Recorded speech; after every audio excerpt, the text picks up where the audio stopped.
Good evening, everyone. Time for another silver update. Now, this is a 2-hour chart of silver provided by netdania.com. You can click on the link below.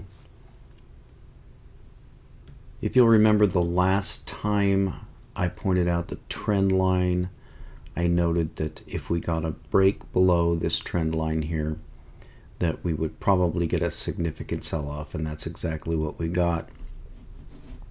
You can see that we got a correction very rapidly down to the old high that we had back in April. And you can see now that we're bouncing off of that. We've rallied about maybe 15 cents. So this may be some type of intermediate term bottom, or it may be this entire flag will collapse the same way this one did.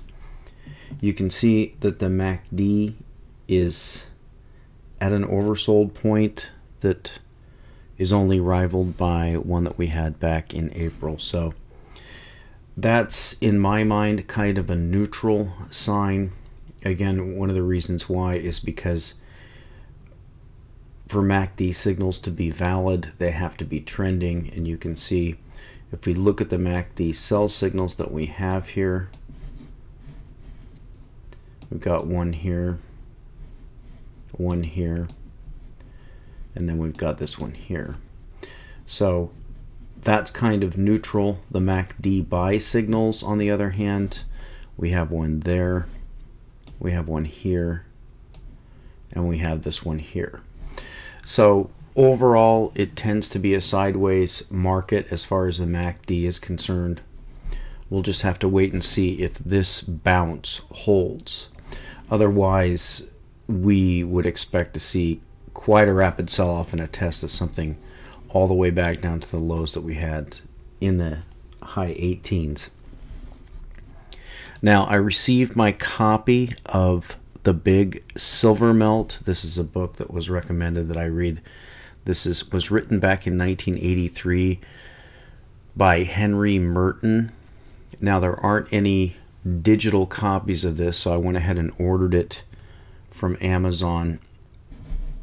You can see you can get it for as cheap as $3.22. Mine was actually an old library copy from the Library of Milwaukee.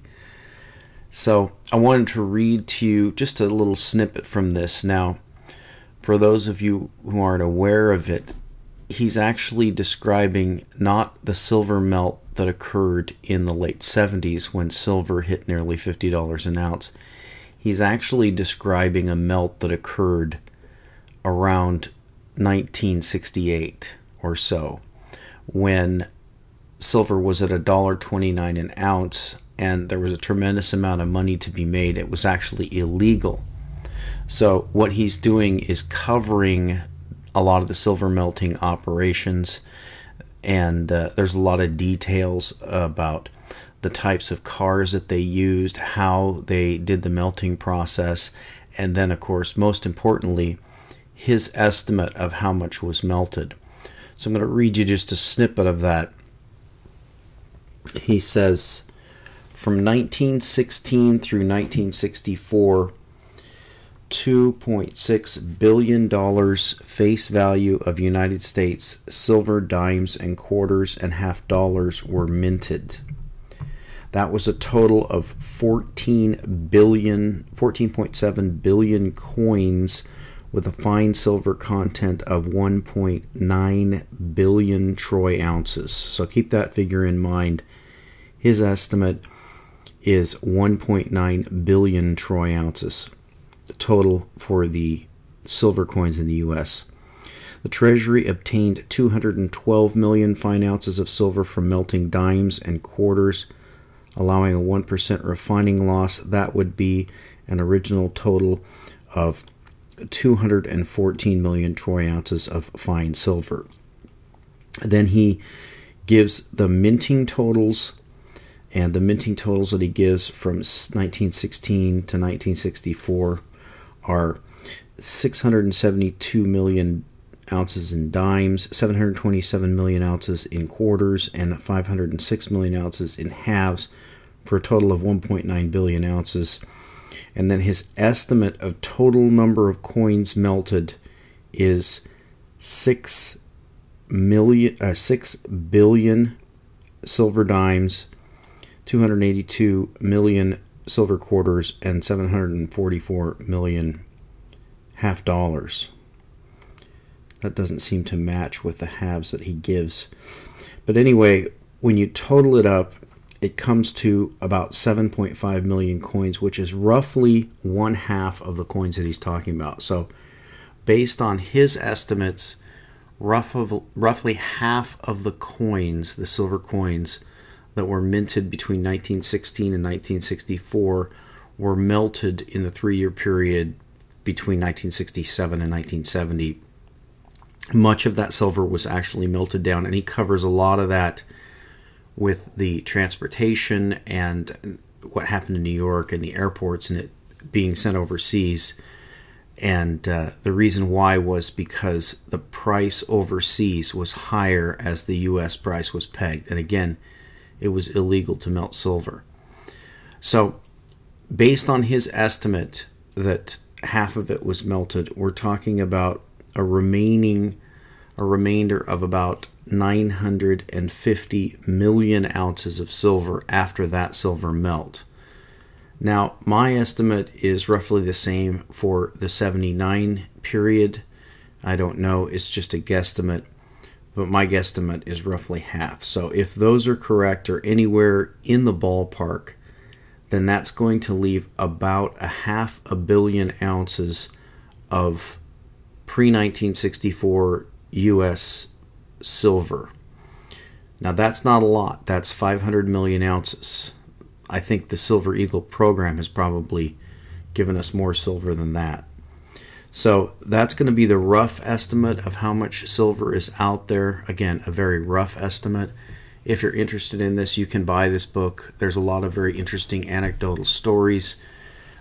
Stories about cars breaking down on the turnpike and because they're weighed down with 100 bags of silver, how they had to fight with the mob, how they had to fight with the feds, and all these interesting stories about how the illegal silver melt went down, how they had to wait for the statute of limitations to run out. So really interesting stuff. I encourage you to read that book. Now, I wanted to talk about this interview that just happened with Alan Greenspan. This is an interview on Market Watch. And yes, Greenspan is still around and about. I think he's perhaps trying to preserve his legacy. I'm not really sure. Here's a question about the current chairwoman Yellen and the IMF, but the most interesting question is this one here.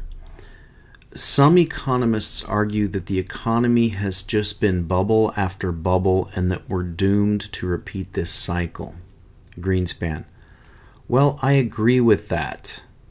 I have come to the conclusion that bubbles, as I noted, are a function of human nature. So you see, people, it's not Alan Greenspan's fault that we had the bubbles. It's not Ben Bernanke's fault for printing up unlimited amounts of money and putting interest rates at zero. It's not Janet Yellen's fault for this. It's your fault because it's human nature. We don't have enough observations, but my tentative hypothesis to what we're dealing with is that both a necessary and sufficient condition for the emergence of a bubble is a protracted period of stable economic activity at low inflation. So it is a very difficult policy problem. I do believe that central banks believe that they can quell bubbles, are living in a state of unrealism. So Alan Greenspan is arguing that a stable period of economic activity is what causes bubbles to emerge, not very, very low interest rates and very, very high levels of money printing. Now, I was going to try to dissect this and break it apart and destroy the arguments of this charlatan and deceiver is the only way I can describe him, but fortunately I don't have to do that because David Stockman already did it for me.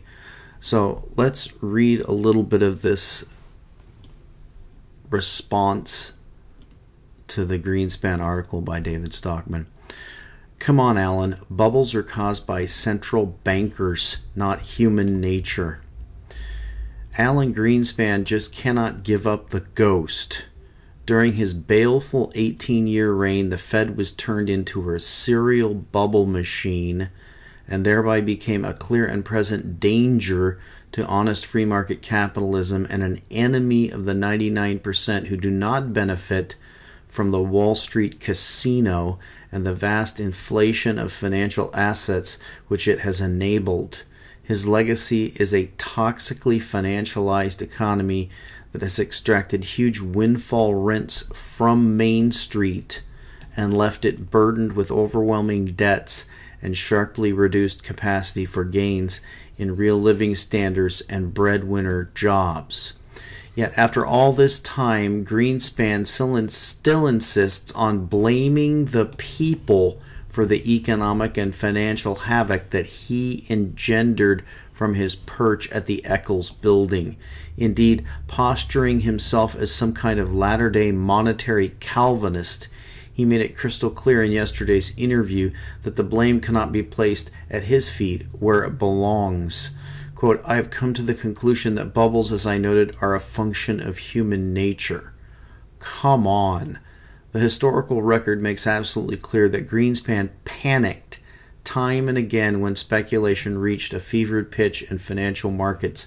Instead of allowing the free market to cleanse itself and liquidate reckless gamblers employing too much debt and too many risky trades, he flooded Wall Street with liquidity and jawboned the speculators into propping up the casino.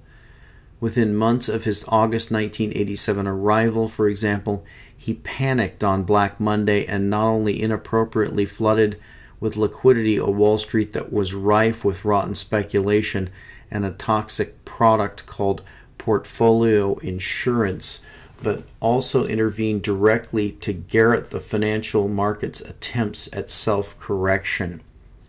In that context, he sent his henchman Gerald Corrigan, who was the head of the New York Fed, down to Wall Street to break arms and bust heads in an effort to ensure that firms continued to trade with each other and extend credit where their own risk control managers appropriately wanted to cancel credit lines to insolvent counterparties. Then and there, the Greenspan put was born, and the stock market was en route to becoming a Fed-driven casino rather than an honest venue for real price discovery. Indeed, the entire Greenspan-Corrigan mission in the wake of Black Monday was to force Wall Street firms and banks into price undiscovery. Incidentally, in yesterday's interview, Greenspan belatedly confessed that he had caused Goldman Sachs to undiscover that Continental Illinois was a bad credit risk and that instead of demanding payment, they needed to see it Corrigan's way. Not surprisingly, Corrigan went on to become a Goldman partner in charge of hand-holding the New York Fed's open market desk, which is to say an exemplar of how crony capitalism is done. Quote, Goldman was contemplating withholding the $700 million payment to Continental Illinois Bank of Chicago, scheduled for Wednesday morning following the crash. In retrospect, had they withheld that payment, the crisis would have been far more disabling. Few remember that crisis because nothing happened as a consequence. Well, that's just the point. Free markets correct their own excesses when two-way trading is permitted to run its course. At the time of Greenspan's first panic, the financial markets were laboring under the pressure of Washington's huge debt emissions owing to the giant Reagan deficits. In that context, interest rates wanted to soar in order to reflect the crowding out effect of Uncle Sam's massive borrowing, a path that would have laid the stock market speculators low for years to come, and it would have also generated a fiscal cleanup package in Washington that would have nipped in the bud the lamentable Reagan-era myth that deficits don't matter.